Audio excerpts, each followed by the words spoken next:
Hello, this is Foxy from Foxy's I Speak again, and I wanted to drop a little video about depression. So, whenever you've gone through any kind of trauma, and forgive my hair, I've got kind of bedhead going on here. Whenever you've gone through trauma, you tend to have moments of depression, and you can go through therapy, you can go through coaching, you can go to support groups, you can journal, you can meditate, and at the end of the day, you may still struggle with depression or anxiety or both. And oftentimes people feel like depression looks like you are in a room with all the windows drawn and you have messy hair, you're not dressed, you're laying in bed all day, the lights are out, you're somber, you don't smile, you're crying. You don't want to be around people. And all those are very true. However, I am in my kitchen and I am making, let me turn this around so you can see. I think I can. Okay, so maybe I can't.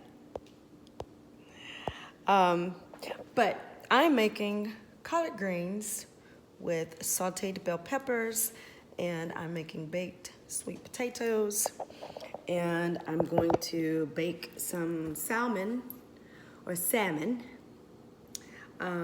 later on when everyone gets home. And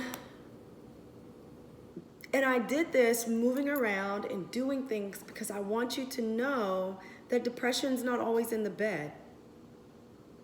Sometimes depression is cooking a meal. Sometimes depression is cleaning a house, going to school, going to work. Sometimes depression is smiling. Because we get so caught up in what is presented to us as depression that when we see people who are still functioning, people who are still cooking, people who are still cleaning and taking care of their families and taking children to school and going to work and being there on time and being a wonderful employee, we see those things and we feel like that person's got it all together and there's nothing wrong. And those are the very people who are sometimes struggling the most and sometimes contemplate suicide more than you could ever imagine. So I say this so that even though the person next to you is smiling, or even though the person next to you seems to have it all together, it's still okay to ask them how they're doing. And if you are that person who seems to have it all together, but you're still struggling with depression and anxiety, that's okay too.